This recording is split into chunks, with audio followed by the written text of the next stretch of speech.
Welcome back, everybody. We're headed right now to Lancaster County, Pennsylvania, where a U.S. Postal Service worker sued over religious discrimination, and the United States Supreme Court is now taking up the case. Gerald Groff delivered mail for 7 years with USPS, except on Sundays. You see, Groff is an evangelical Christian and believes that the Sabbath should be dedicated entirely to rest and worship. There's a clause in the Civil Rights Act of 1964 making it unlawful to discriminate against anyone's compensation, terms, conditions, or privileges of employment because of religion unless it causes undue hardship for the business. When the post office contracted with Amazon to deliver packages on Sundays, Groff's employers originally accommodated him, still allowing him the day off. But that only lasted a year. The boss said that things changed at the office and he'd either have to work on Sundays or quit. Now, after running into this problem with several other USPS locations, he eventually resigned and sued the company for religious discrimination.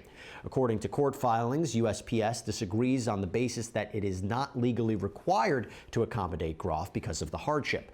The Supreme Court is scheduled to hear arguments on this issue next week and will submit a decision before the end of June. So let's talk about it. Brian, the USPS originally was supposedly worked with Groff for a year trying to accommodate him, just didn't really work out. Does that fact help the USPS to show that they tried to help it in the first place? Yeah, Jesse, so reasonable accommodation is a part of the analysis that the Supreme Court has already put forward in previous cases and will probably revisit to look at this case. At least here, the United States Postal Service has, for lack of a better term, the receipts to say, look at what we tried to do, look at how much it cost us, and this is why we couldn't make an accommodation. This is a very rural area. From my understanding, it's very few people work at the post office. It's not a large metropolitan city where you can just find someone to replace him and it'd be a lot easier. I think they may have a strong argument based on the receipts they present to the court as to how they tried to accommodate him but failed. Well, let's reverse it. Terry, do you think that there is a strong possibility that Groff may win the case against his employer? And if so, can you explain why he would have a strong argument? I definitely think he has a stronger argument. And Brian, I'll take you up on that bet. And here's why. The post office actually did accommodate him for quite some time, and it wasn't an undue hardship. And that's the phrase right there, undue hardship.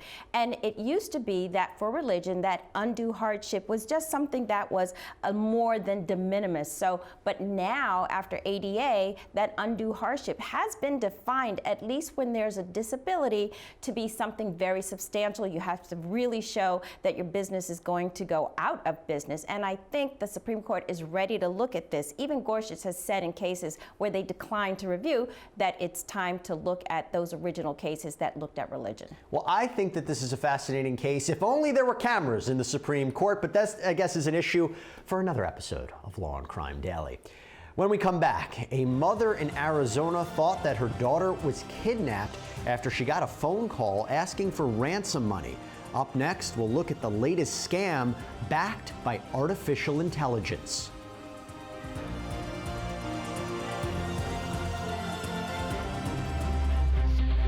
Artificial intelligence is becoming more common in everyday life, with the goal, of course, of making everything easier. But that comes at a price, at least according to one mother in Arizona. She says that AI put her through the scariest hoax of her life. Jennifer DiStefano received a call from an unfamiliar number and almost let it go to voicemail. But she remembered that her teenage daughter was on a skiing trip and wanted to make sure that she was okay. The woman thought she heard her daughter's voice saying, "Mom, I messed up," while sobbing.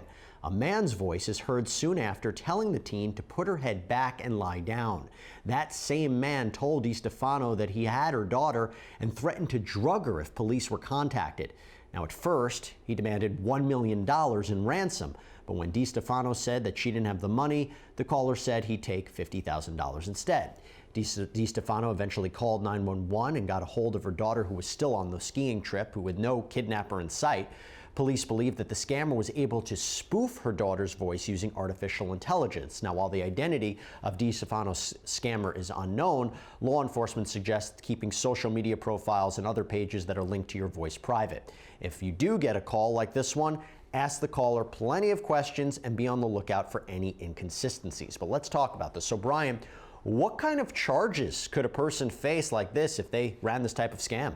So Jesse, larceny isn't just what we're thinking of normally, taking someone's money out of their pocket or taking something off of their property. There's a thing called larceny by trick or larceny by deception, and that's based on these types of scams that people run.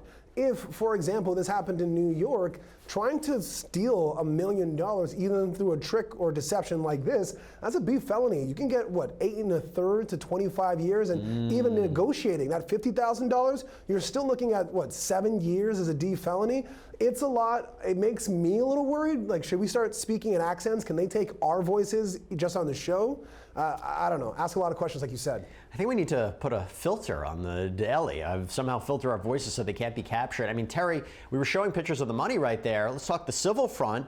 I imagine you could file a lawsuit for extreme emotional distress for what this mother went through. Well, no question you can. It actually is one of my favorite charges, intentional infliction of emotional distress. And in Arizona, there is a cause of action for that. It's a 2-year statute of limitations, so they'd have to bring that within that 2-year period. But you have to show that there was some outrageous behavior, that behavior caused the emotional distress, and it has to be severe and it has to be extreme. I do think here, this is the most extreme distress you could possibly have. A parent thinking that their child might have been kidnapped and thinking that they would have to pay $1 million to get the child returned, or even $50,000. So I think if they were to bring that type of action, they could prevail, and I do think that they should consider that. They, of course, probably wouldn't be able to recover. They don't even have the suspect yet, but it's certainly something that you can do in Arizona, and it is probably the most extreme distress that anyone could have. I think it's fascinating the law changes, right? We finally get videotapes, we get surveillance footage, we get phone calls to tie in defendants, and now we don't even know if it's reliable. There could be deep fakes all over the place. Brian, Terry, thank you so much. Everyone out there, thanks for joining us here on Law and Crime Daily. We're going to see you next time as we discuss justice in America.